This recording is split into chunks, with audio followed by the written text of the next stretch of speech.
Assalamualaikum warahmatullahi wabarakatuh.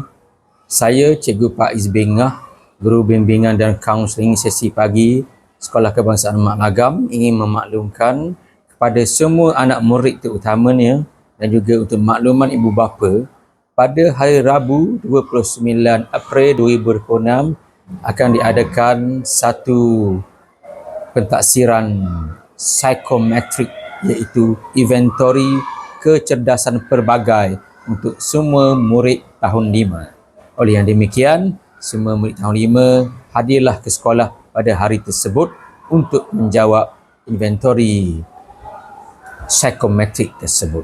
Untuk makluman lanjut, boleh ikuti info yang seterusnya.